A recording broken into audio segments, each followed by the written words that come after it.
Haferim. Selamat datang di channel ini. Hari ini kita akan membahas kitab Kiliyahna atau kitab Wahyu 8 ayat 2 hingga 13 tentang masa murka Elohim dan bunyi sangkakala pertama hingga keempat. Mari kita selami bersama makna dari peristiwa-peristiwa besar ini dan apa pesan penting yang bisa kita ambil. Jangan lupa like, share, dan subscribe untuk terus mendapatkan pembahasan firman Tuhan yang mendalam.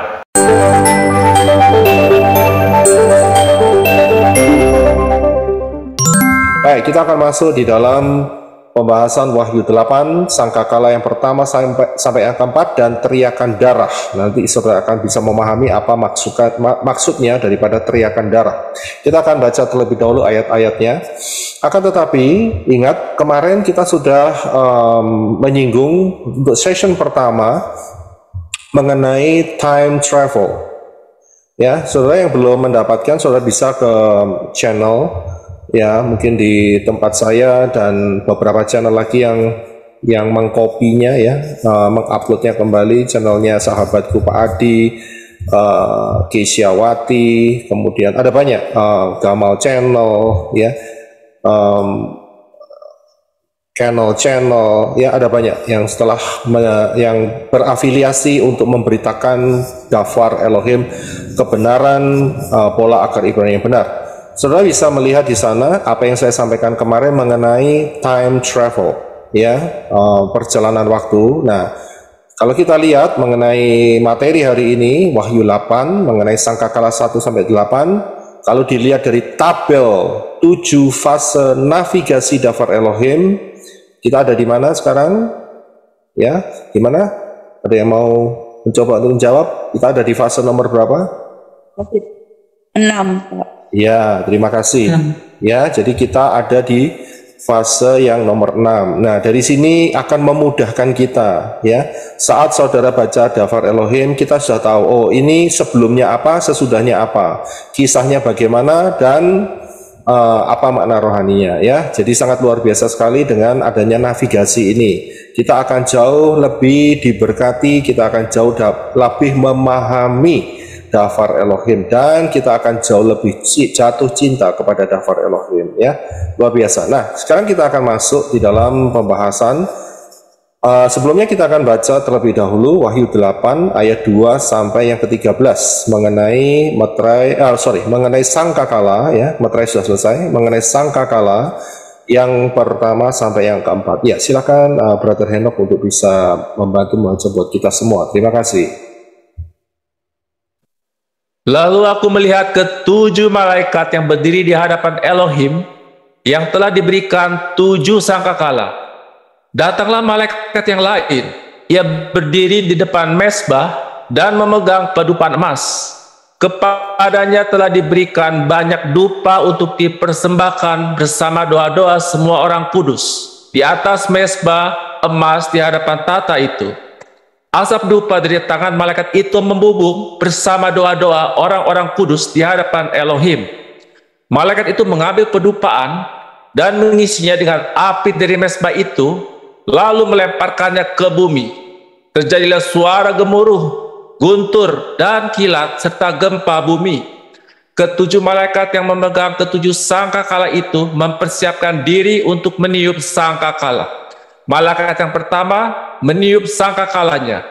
Terjadilah hujan es dan api yang bercampur dengan darah.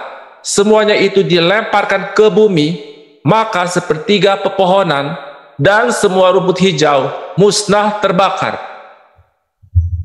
Ya, silakan dilanjutkan. Terima kasih. Malaikat yang kedua meniup sangkakalanya. Ada sesuatu seperti gunung besar terbakar oleh api dilemparkan ke laut. Maka sepertiga laut itu menjadi darah, dan matilah sepertiga dari ciptaan-ciptaan yang bernyawa yang ada di laut, dan sepertiga kapal-kapal pun hancurlah. Malaikat yang ketiga meniup sangkakalanya. Sebuah bintang besar terbakar seperti obor jatuh dari langit, dan ia jatuh ke atas pertiga sungai-sungai dan ke atas sumber-sumber air. Nama bintang itu Aspintus. dan sepertiga air itu berubah menjadi pahit. Banyak orang yang mati karena air yang telah menjadi pahit itu. Malaikat yang keempat meniup sangkakalanya. Terpukullah sepertiga dari matahari, dan sepertiga dari bulan, dan sepertiga dari bintang-bintang, sehingga sepertiga dari benda-benda itu menjadi gelap, dan sepertiga dari siang menjadi tidak terang. Begitu pula dengan malam. Kemudian aku melihat dan mendengar, ada malaikat yang terbang di tengah langit dan berkata dengan suara nyaring, "Celaka, celaka, celaka bagi mereka yang tinggal di bumi, karena bunyi sangkakala dari ketiga malaikat yang tersisa yang akan segera meniup sangkakalanya." Iya, terima kasih. Terima kasih. Kita akan masuk dalam pembahasan 4 sangkakala ini. Dan di sini kita lihat ada 4 malapetaka, di mana begitu sangkakala ini, yang keempat ini ditiup, keempat sangkakala yang pertama ini ditiup, maka terjadi fenomena-fenomena di dalam alam fisik, ya, yang menggoncang bumi kita ini. Nah, perlu kita wajib pahami bahwa sejak Wahyu Fatsal yang ke-6 sampai Wahyu Fatsal yang ke-18, ini adalah masa anti-Hamasyah, masa penghukuman, the Great Tribulation, masa murka Elohim atas bumi ini.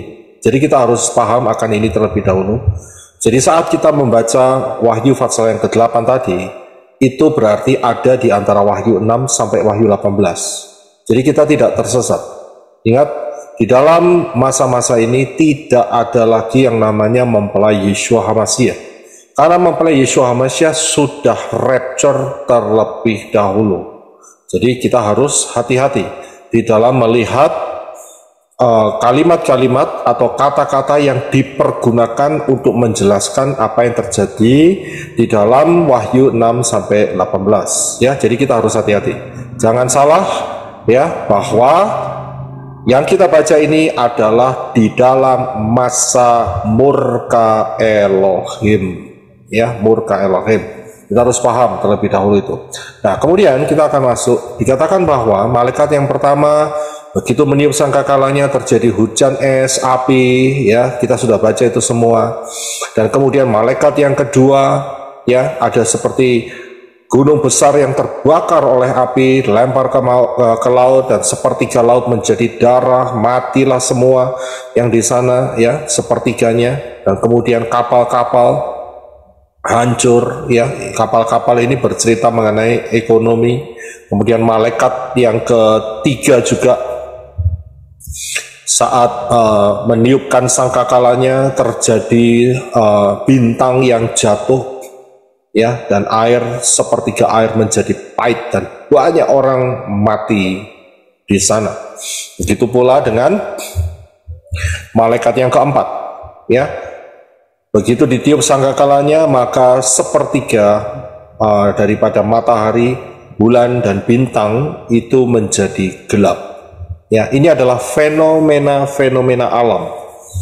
Dan fenomena alam ini mungkin hari ini kita belum bisa melihat secara persis, ya, akan tetapi karena schedule-nya ini ada di dalam zaman murka Elohim, maka kita tidak akan melihat. Ya, kita hanya lihat aja dari Syamayim karena kita sudah terrapture sebelumnya.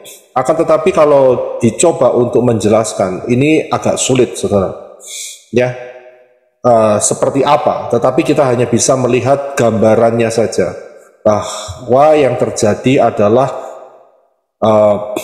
chaos, ya, kekacauan, ya, yang terjadi, dan itu mengefek atau disebabkan juga karena tiupan sangkakala itu yang menyebabkan banyak hal terjadi, ya, yang di bumi, di matahari, bulan, bintang, dan di bumi, ya, bintang jatuh dan sebagainya. Dan ini merupakan satu hukuman, masa hukuman awal, ya, masa hukuman awal yang ada untuk bumi ini secara alam fisik. Dan nanti kita akan melihat secara alam roh, yaitu di dalam sangkakala yang ke-5 dan yang ke-6. Ya, tapi itu nanti, itu minggu depan. Akan tetapi hari ini kita bisa melihat bagaimana dahsyatnya keempat sangkakala itu saat dibunyikan. Ya, tidak ada yang bisa menahannya. Kalau murka Elohim sudah turun, siapa yang bisa menghentikan? Jawabannya tidak ada. Tidak ada satu orang pun, tidak ada doa-doa siapapun yang dapat menghentikannya. Karena saatnya di mana Bapa Yahweh telah memberikan kesempatan. Bapa Yahweh telah memberikan kesempatan hampir 6.000 tahun sejak kejatuhan Adam dan Hawa. Tetapi manusia pada dasarnya tidak belajar dari sejarah. Manusia mengulangi kesalahannya, bahkan kualitas dosanya, kesalahannya itu lebih parah, lebih berat, ya, lebih berkualitas begitu. Ya, karena itu saat hukuman itu dicurahkan, ya, maka tidak ada lagi yang namanya kesempatan kedua. Tidak ada. Yang ada cuma satu, yaitu kematian. Ya. Nah, ini kita bisa melihat dari alam yang betul-betul sangat mencekam, ya, sehingga bumi ini dihantam dari beberapa sisi, berbagai sisi, ya. Dan ujungnya satu, bahwa ada kematian, kematian, dan kematian. Ya, inilah yang terjadi. Nah, tapi sebelum peristiwa sangkakala itu terjadi, uniknya untuk sangkakala ini saja ada beberapa kalimat yang ditulis sebelum sangkakala itu ditiup. Ya, nah ini uniknya. Dan ini tidak terjadi saat meterai, juga tidak terjadi saat nanti mengenai cawan, tidak terjadi. Hanya di sangkakala terjadinya, ya, ataupun halilintar, thunder. Jadi tidak terjadi, ya.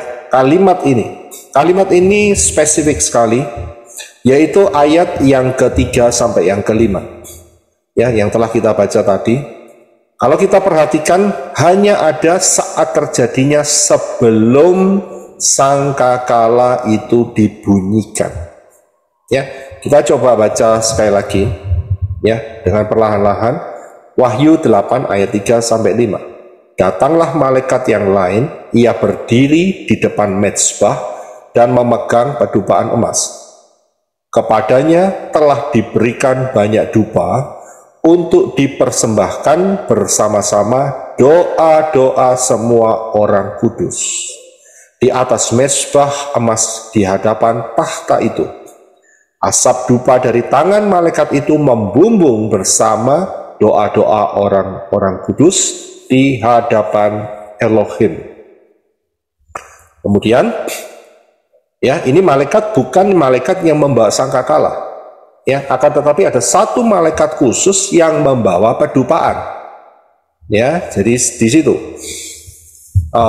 titik kuncinya. Dan kemudian ayat 5 dikatakan malaikat itu mengambil pedupaan dan mengisinya dengan api dari mezbah itu, kemudian melemparkannya ke bumi.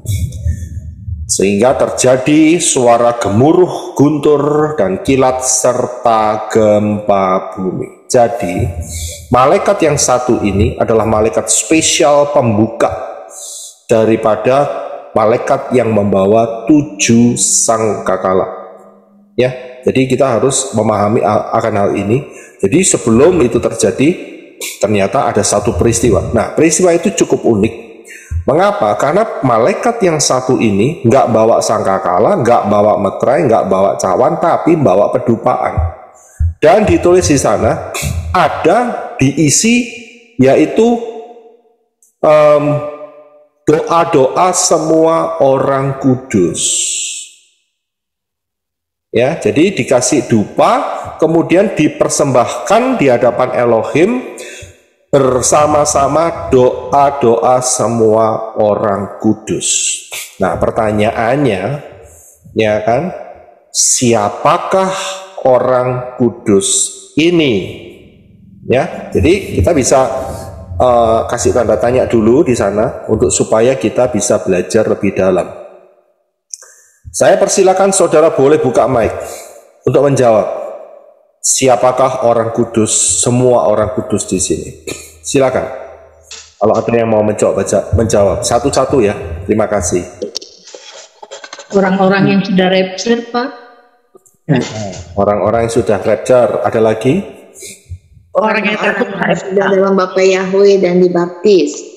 Orang yang sudah dalam Bapa Yahweh dan dibaptis. Oke, ada lagi? Orang Israel, firman Tuhan. Orang Oh, Israel yang 44.000 itu, Pak. orang Israel 144.000. Oke, terus apa lagi? Orang-orang yang sudah di rapture, Pak, yang sudah bersama Adonai Yesus HaMashiach. Orang-orang yang sudah di rapture, yang sudah berada bersama Yeshua HaMashiach. Oke, ada lagi yang mau mencoba untuk menjawabnya? Siapakah orang kudus yang dimaksud di dalam Wahyu pasal yang ke-8 ini? Saya tampung dulu semua jawaban-jawabannya. Masih ada yang mau mencoba menjawab? Orang-orang kudus yang mati terpenggal itu, Pak. Yang terpenggal kapan, kalau boleh saya tahu? Yang ada di depan mesbah itu yang dikatakan orang-orang yang berseru-seru mohon dibalaskan. Iya, oke, terima kasih. Terima kasih. Terima kasih untuk saudara sekalian untuk jawaban-jawabannya. Kita coba tutup mic terlebih dahulu ya untuk melihat akan hal orang-orang kudus ini. Kalau saya perhatikan seperti yang tadi telah saya ungkapkan ya, bahwa Wahyu 8 ini ada di antara Wahyu 6 dan Wahyu 18. Banyak orang saat membaca kata orang kudus ini terkecoh. Saya akan mundur sedikit. Ya, ini. Jadi banyak orang yang terkecoh yang menganggap bahwa orang kudus ini adalah mempelai Yeshua HaMashiach. Ingat yang pertama kita ini lagi bahas Wahyu 8. Dan tadi saya sudah coba ungkapkan bahwa Wahyu 8 ini ada di antara Wahyu 6 sampai 18. Dan inilah masa murka Elohim. Murka Elohim. Ya. Nah, tapi di sana ada juga yang namanya disebut orang kudus. Ya. Orang kudus yang dimaksud di sini adalah Israel. Akan tetapi doa-doa yang dinaikkan di Wahyu 8 ini tidak merepresentasi orang kudusnya untuk mengarah ke Israel. Kita harus paham, kata orang kudus ini itu berarti orang yang dikuduskan. Selama orang itu menerima Yeshua HaMashiach, ya, dan tunduk kepada Dafar Elohim, maka orang itu akan masuk di dalam kriteria orang kudus. Ya, yang pertama orang kudus ini adalah orang-orang yang mempelai Yeshua HaMashiach, itu pasti. Akan tetapi istilah orang kudus ini juga dipakai di dalam masa penghukuman, yaitu 3,5 tahun yang kedua, yaitu masa 666. Untuk orang Israel yang 144.000 itu yang menerima Yeshua HaMashiach, itu disebut orang kudus. Termasuk juga orang kudus ini dipakai untuk siapa? Untuk orang yang dibunuh karena mencuci jubahnya di dalam darahnya sendiri, yaitu di dalam meterai yang kelima. Karena apa? Mereka juga termasuk orang kudus, karena mereka dikuduskan oleh darah Yeshua. Akan tetapi prosesnya beda dengan mempelai Yeshua HaMashiach. Mempelai Yeshua di rapture, sedangkan mereka harus melampaui kematian yang mengerikan. Entah itu dipenggal, entah itu digantung, entah itu dibom, entah itu tembak kepalanya, entah itu disiksa pelan-pelan. Jadi apa yang dikatakan doa-doa orang kudus yang di dalam Wahyu pasal 8 itu merefleksi kepada apa yang tertulis di dalam Wahyu 6 ayat 9 sampai yang ke-11. Ya, silakan Henok untuk bisa baca terlebih dahulu. Terima kasih. Ketika dia membuka meterai yang kelima, aku melihat di bawah mezbah ada jiwa-jiwa mereka yang telah dibunuh karena firman Elohim dan karena kesaksian yang mereka miliki. Mereka berseru dengan suara yang nyaring sambil berkata, "Sampai kapan ya Tuhan yang kudus dan yang benar? Engkau tidak menghakimi dan membalaskan darah kami terhadap mereka tinggal di bumi."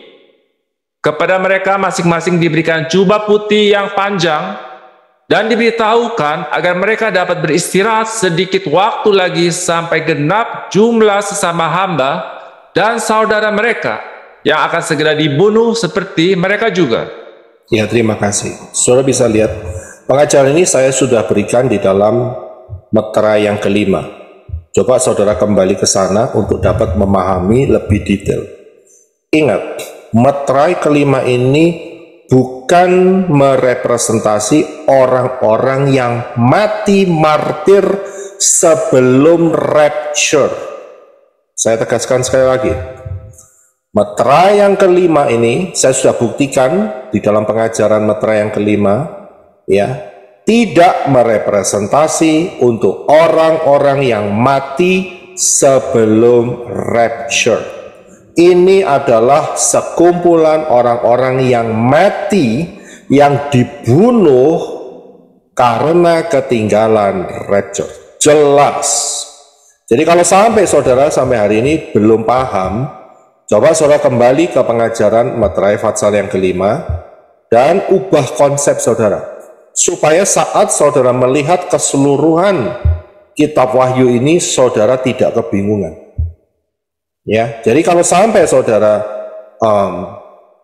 tidak mau buang konsep saudara, wah ini adalah orang yang martir mulai sekarang sampai nanti kapanpun akan masuk di sini, ya saudara akan jelas kebingungan, ya, menghadapi ayat-ayat yang selanjutnya, karena nggak pas. Ingat, kita ini dikasih hikmat sama Ruah Yahweh Elohim untuk meletakkan pasal ayat-ayat di posisi yang tepat. Jadi jangan ngawur. Ya, jelas sekali. Jadi inilah orang-orang yang berdoa, doa orang-orang kudus yang dicampur pedupaan. Apa doanya?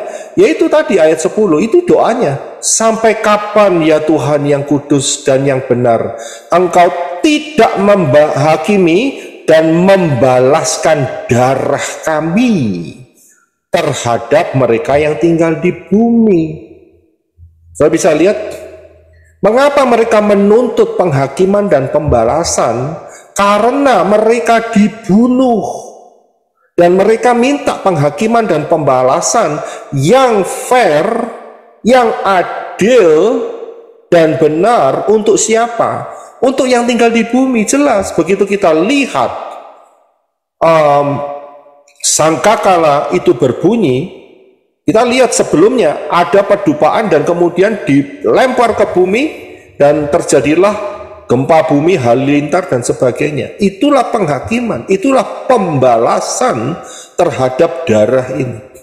Ini namanya hutang darah. Anti Hamasya itu hutang darah dengan orang-orang yang mereka bunuh karena mereka tetap memegang kesaksian Dafar Elohim Yeshua Hamasya dan tidak mau menerima tanda bilangannya. Mereka disembelih, mereka dihajar, dihabisi. Mengerikan. Ya, itu masih, kalimat saya masih masih ringan. Kalau saudara kepengen tahu kira-kira nih ya, modelnya kayak apa, saya lihat berita-berita dalam seminggu terakhir ini. Sebelum mereka dibunuh, mereka diperkosa habis-habisan. Setelah itu mereka dibakar hidup-hidup. Saudara lihat kan apa yang terjadi di media-media minggu lalu sampai hari ini? Saudara coba bayangkan, bukan cuman yang materai kelima ini cuma disembelih begitu aja langsung mati, enggak. Ya enak, langsung didor kepalanya ya mati langsung. Lah kalau diperkosa dulu, lah kalau dikuliti dulu, lah kalau dibakar dulu, kalau kukunya dicabutin satu-satu, giginya dicabutin satu-satu, apa enggak menderita? Coba pikirkan baik-baik. Karena itu kan saya pernah mengungkapkan sama saudara semua, kalau sampai ketinggalan, coba cepet-cepet cari mati, tapi nggak boleh bunuh diri. Nah itu, ya itu kan. Sebabnya kalau ketangkep sama mereka, itu nasibnya seperti yang kejadian minggu lalu, saudara. Saudara bisa lihat, ada bayi-bayi yang dibakar, bayi-bayi dimasukin kandang ayam, dipenggal, yang tua-tua langsung nggak ada nggak bisa berguna apa-apa, langsung ditembak mati. Yang muda-muda diperkosa dulu, ya kan? Ini sudah gila ini setan, satanik betul ini. Sudah bisa lihat? Ini gambaran kecil loh Mas Yan. Masa 666 itu dahsyat sekali. Karena itu kalau kita dapat paham akan hal ini, kita dapat anugerah untuk melangkah segera masuk di dalam keselamatan yang benar, di dalam Bapa Yahweh, Beshem, Yeshua HaMashiach, di dalam Yeshua HaMashiach. Ya, bukan di dalam Yesus Kristus. Bukan di dalam nama Arab, bukan. Itu salah arah semua. Ya, dan perhatikan baik-baik, jangan sampai menyakiti hati Bapa Yahweh dengan merayakan Natalan, Halloween, sebentar lagi Halloween, akhir bulan. Ya, kemudian Natalan 25 Desember. Dan kemudian setelah itu Imlek sekitar Februari atau March. So misalnya jangan menyakiti hati Bapa Yahweh. Ya, jadi saudara harus betul-betul kali ini untuk mempersiapkan diri. Ayo, siapa yang belum masuk di dalam pintu keselamatan, masuklah. Jangan keraskan hati. Ya, jangan pakai dalil ini, dalil itu. Ngeri loh. Ngeri saya bilang. Saudara bisa lihat tangisan ya orang-orang yang diseret begitu rupa. Saya nggak bisa bayangin, dan memang saya nggak mau bayangin, pusing, ya kan? Tapi betul-betul apa yang dideskripsikan oleh Davar Elohim itu nyata di depan mata kita nih, sebagai gambaran kecil apa yang bakal terjadi pada masa 666. Brutal. Soalnya jangan pikir, oh nggak mungkin, Indonesia kan aman-aman, Amerika juga menjunjung tinggi hak asasi. Oh jangan begitu. Orang kerasukan setan berubah pola pikirnya. Ya, ini orang sudah kerasukan setan, berubah pola pikirnya, mengerikan. Ya, jadi kita tahu, inilah doa yang dicampur dengan dupa yang kita lihat tadi, ya di dalam Wahyu pasal 8, yang ada di dalam perapian, pedupaan malaikat itu, dan kemudian itu diambil dan dilempar ke bumi untuk dibalaskan darah. Kita harus paham bahwa darah itu berteriak. Kita baca ayatnya di dalam Kejadian. Silakan Henok. Dia berfirman, apa yang telah engkau perbuat? Suara darah adikmu berteriak kepadaku dari tanah. Terima kasih. Saya yakin saudara tidak sulit untuk memahami mengenai kisah Kain dan Habel. Yang jadi titik yang kita harus perhatikan di sini adalah yang berteriak itu bukan dari mulut dan bibirnya Habel, tapi darahnya Habel itu berteriak, saudara. Memangnya darah punya mulut, atau darah punya suara? Maksud saya punya bibir atau apa itu namanya, gendang untuk mengeluarkan suara? Kan tidak. Tapi darah yang tertumpah karena pembunuhan itu berteriak. Dan seringkali ya, kalau di rumah itu ada pembunuhan, kemudian rumah itu dibeli orang lain tanpa diketahui ada sejarahnya pembunuhan di sana atau dikontrakkan, seringkali terjadi hal-hal yang mistis di sana. Karena apa? Ini dia, karena darah itu berteriak. Ya, darah itu berteriak. Sebetulnya unik juga, lawang orang sudah mati kok bisa berteriak darahnya. Ini ada apa? Ternyata kita harus bisa melihat selanjutnya. Tapi sebelumnya saya mau tanya sama saudara, berdasarkan 7 fase navigasi Dafar Elohim, peristiwa Kain dan Habel di mana darahnya berteriak, darah Habel, ini ada fase yang keberapa? Coba saudara bisa buka mic yang mau, silahkan.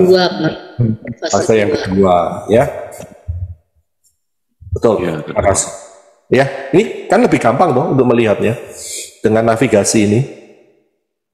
Ya, ini saya juga melatih saudara dan kita semua dilatih untuk bisa melihat navigasi Dafar Elohim, supaya kita bisa time travel. Ini maksudnya time travel.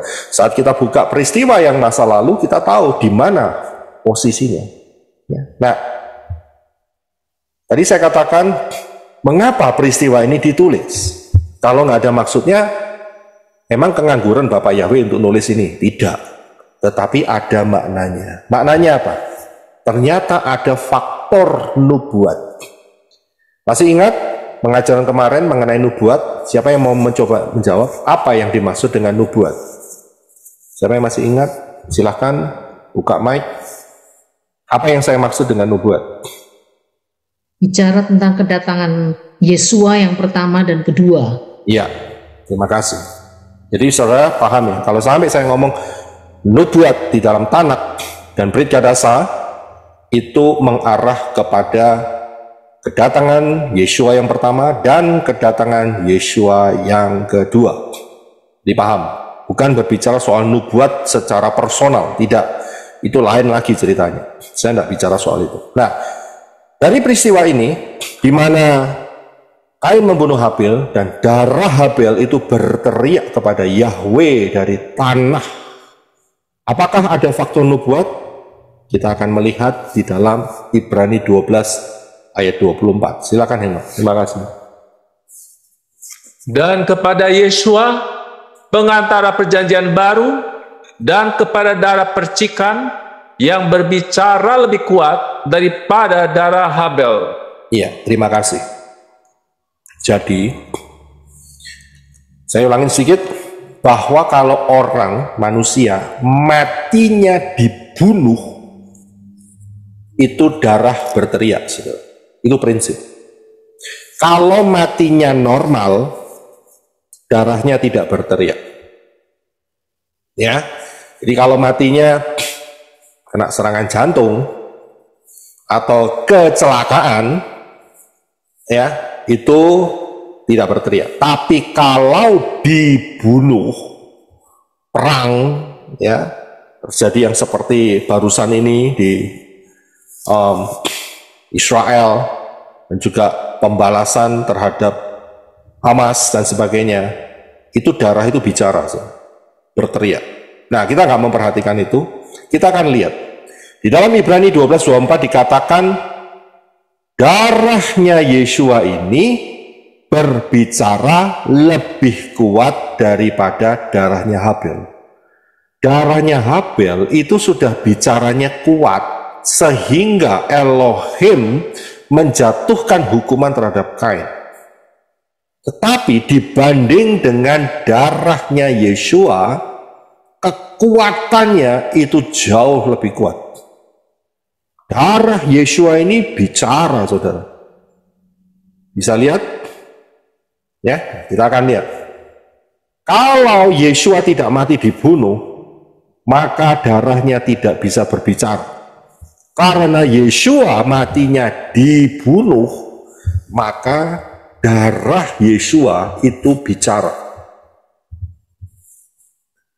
Saya bisa lihat saat sebelah kanan ya, gambar kanan, darahnya Yesua dicurahkan dan dia mati terbunuh, kemudian menetes di tabut perjanjian yang tersembunyi di bawah, persis di bawah tempat Yesua disalibkan, ya, dikatakan bahwa darah itu berbicara lebih kuat dari darahnya Habel. Nah, saya mau tanya sama saudara, kalimat apakah yang kira-kira diteriakkan oleh darah Yesua?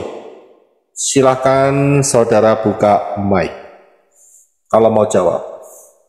Kalimat apakah yang kira-kira menurut saudara yang diteriakkan oleh darahnya Yesua? Kan tadi dikatakan darah Yesua itu berteriak.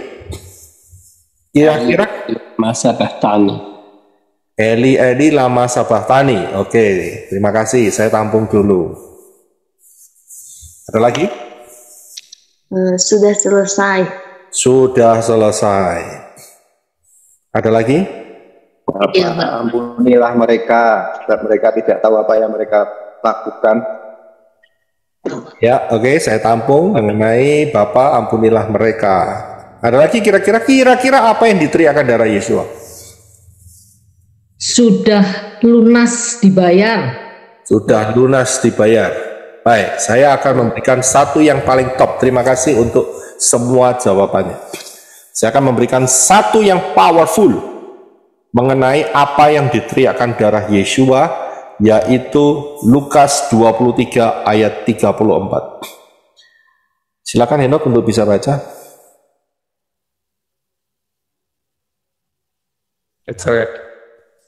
Dan Yesua berkata, "Ya Bapa, ampunkanlah kepada mereka, sebab mereka tidak tahu mereka berbuat apa." Ya, terima kasih. Ini adalah satu yang top of the line, apa yang diteriakkan oleh darah Yesua. Kalau sudah selesai, ya sudah selesai 2000 tahun yang lalu. Saya bisa lihat, kalau Eli Eli lama sabahtani, yaitu saat Yesua berteriak karena gelap selama 3 jam, dan Yesua ditinggal, terputus hubungannya dengan Elohim yang di Shamayim. Karena dia sebagai wakil manusia menanggung dosa manusia. Dia yang tidak berdosa dibuat berdosa karena kita. Sudah bisa lihat? Tetapi satu teriakan yang sampai hari ini dan sampai kapanpun yang terus diteriakkan oleh darah Yesua adalah forgiven. Diampuni. Sudah bisa lihat? Kalau Eli Eli lama sabahtani, ya sudah selesai saat Yesus disalibkan. Ya, kalau katakan sudah selesai, ya memang sudah selesai. Tetapi untuk forgiven, pengampunan, itu terus berjalan sampai detik ini dan sampai kapanpun. Forgiven. Ampunilah, diampuni. Ya, ini penting sekali, saudara. Ya, ini sangat-sangat penting sekali. Karena itu, kalau darah Habel yang mati saja itu berteriak, terlebih lagi darah Yesua yang kromosomnya berapa? 24. Saya masih ingat bahwa darah Yesua sampai detik ini tetap hidup. Sudah ditemukan oleh Ron Wyatt, sudah dites di Israel, ya, dan sampai hari ini darah itu hidup. Kalau darah mati saja berteriak, apalagi darah yang hidup. Ngerti nggak di sini? Kalau darah Habel yang mati saja itu berteriak, apalagi darah Yesua yang hidup. Karena itulah dikatakan darah Yesua berteriak lebih keras, lebih kuat daripada darah Habel.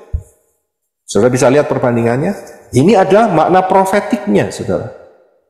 Kalau kita lihat dari sisi Kain dan Habel, yaitu ke depannya, sekian ribu tahun ke depan, yaitu dengan penggenapan Yeshua HaMashiach yang mati dan darahnya berbicara. Bahkan ditemukan darahnya sampai hari ini hidup.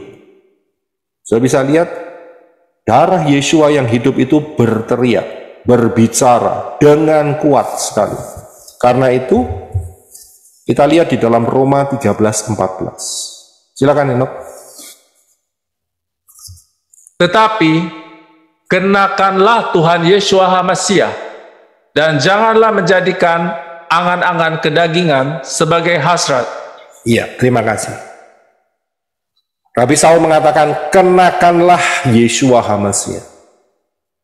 Jadi darah Yeshua HaMasiah itu harus ada di dalam hidup saudara dan saya. Karena apa? Di hadapan Bapa Yahweh yang dilihat itu bukan darah kita, saudara. Yang dilihat, yang dicari itu apakah di dalam kehidupan manusia itu mengenakan darah Yeshua atau tidak. Saudara bisa paham di sini? Kalau saya lihat dikatakan, tetapi kenakanlah Tuhan Yeshua HaMasiah. Ingat satu peristiwa.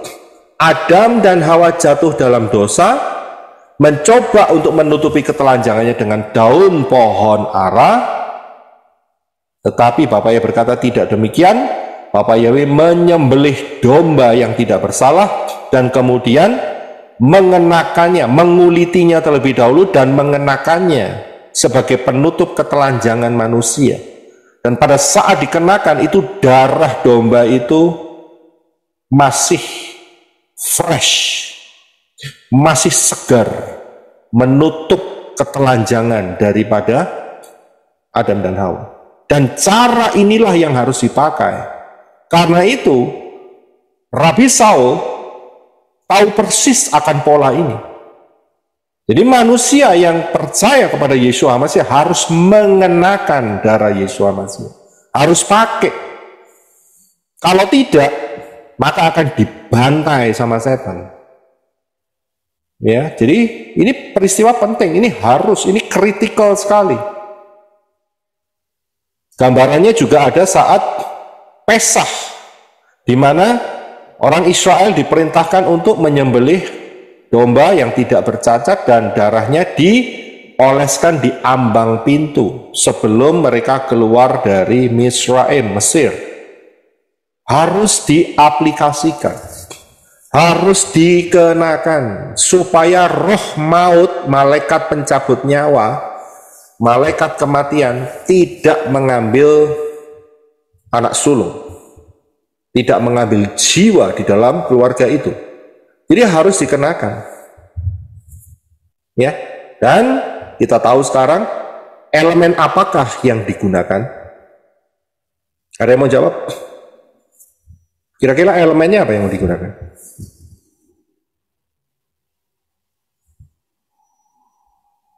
Silakan open mic jika saudara ingin menjawab pertanyaan saya. Elemen apa yang digunakan untuk Darah, Pak Yosef. apa? Darah. Perjamuan. Darah. Ya, kita bicara soal darah. Ya, terima kasih untuk Pak Adi jawabannya dan Sister tadi yang menjawab. Jadi elemen yang digunakan adalah elemennya adalah roti dan anggur yang harus diucapkan berkat supaya menjadi tubuh dan darah Yeshua. Ini main elemen, saudara. Ini elemen. Saya bisa lihat elemen yang dipakai karena Yeshua sendiri yang mengajarkan inilah tubuhku, dan saat itu dia ambil roti saat itu dan kemudian inilah darahku. Ya, ambil anggur. Tapi sebelumnya Yeshua telah mengucap syukur atas roti dan anggur itu. Ini elemen. Ya, jadi ini yang harus ada di dalam kehidupan kita. Jadi sangat penting sekali karena tanpa darah Yeshua setan bisa melihat ada celah untuk membantai manusia itu, orang-orang itu. Ya, karena itu kita melakukan apa yang Yeshua inginkan untuk dilakukan. Sangat jelas sekali dan tidak perlu diragukan lagi. Ya, jadi saudara paham akan di sini. Jika saudara ingin lebih paham, saudara bisa ikuti pengajaran saya mengenai perjamuan. Ya, perjamuan Elohim, perjamuan Tuhan, perjamuan di dalam Ruah Yahweh Elohim dan perjamuan. Jadi kita paham ya, darah ini harus ada di dalam hidup saudara dan saya, dan inilah harta yang paling berharga, yang tidak ada tandingannya. Ya, di hadapan Bapak Yahweh, kalau saudara mau masuk Syamayim, kita masuk Syamayim, yang dilihat adalah apakah ada darah. Apakah ada darah Yeshua ya yang dibawa. Kalau tidak ada, lewat sudah lautan api. Tapi adanya darah ini ya akan menyelamatkan. Tapi ingat ya, bahwa kalau sudah diselamatkan, kita juga harus terus ada di dalam Yeshua untuk mentaati Dafar Elohim, sehingga kita tidak keluar dari jalurnya Elohim, Bapak Yahweh. Ya, jadi kita harus paham. Inilah yang disebut sebagai teriakan darah. Tanpa ini, manusia menanggung resikonya masing-masing, yaitu di dalam Gehenna. Bapak Yahweh memberkati. Inilah pembahasan hari ini mengenai sangkakala yang pertama sampai yang keempat dan teriakan darah. Kita akan lanjutkan di dalam pembahasan minggu depan, yaitu sangkakala yang ke-5 dan 6. Terima kasih telah menonton sampai akhir. Semoga kita semua semakin diperkaya oleh firman Tuhan dan semakin waspada dalam menjalani hidup di akhir zaman ini. Jangan lupa untuk terus merenungkan firman Elohim, firman Yahweh, dan bagikan video ini agar semakin banyak orang yang diberkati. Sampai jumpa di video berikutnya. Bapak Yahweh Beshem Adonai Yesus Masya Ruach Kudus memberkati. Shalom.